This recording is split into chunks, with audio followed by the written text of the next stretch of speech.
एक गाय चरण्यासाठी जंगलामध्ये गेली. संध्याकाळ होतच होती.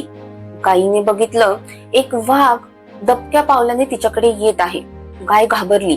घाबरून ती इकडे तिकडे पळू लागली. आता तर तो वाघ सुद्धा तिच्या मागे पळू लागला होता. पळता पळता गायीला समोर एक तलाव दिसला. घाबरलेली ती गाय त्या तलावाच्या आतमध्ये गेली. आता इथेच वाघ तिचा पाठलाग सोडणार नव्हता.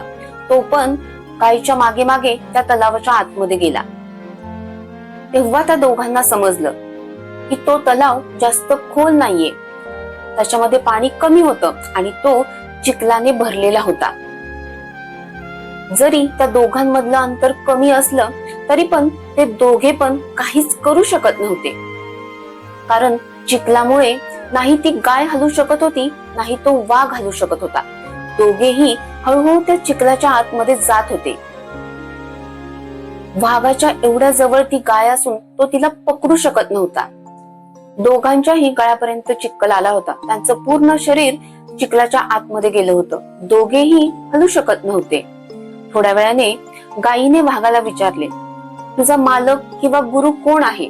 वाघाने गुरगुरत म्हटलं, मी जंगलाचा राजा आहे. माझा कोणीच मालक नाहीये. मीच माझा स्वतःचा, जंगलाचा आणि सगळ्यांचा मालक आहे.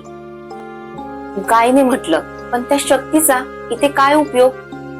वाघ म्हटला, तू सुद्धा इथे अडकलेली आहेस. तू सुद्धा मरणाच्या जवळ आहेस. तुझी ही अवस्था माझ्यासारखीच आहे. गायीने हसून म्हटलं, अजिबात नाही.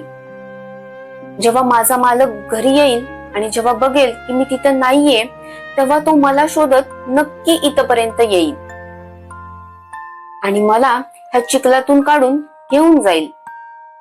मी तर सुरक्षितरित्या माझ्या घरी पोहोचेन, पण तुला घ्यायला कोण येणार आहे? आणि खरंच थोड्या वेळाने तिथे एक माणूस आला आणि त्या गायीला चिखलातून काढून त्याच्या घरी घेऊन गेला.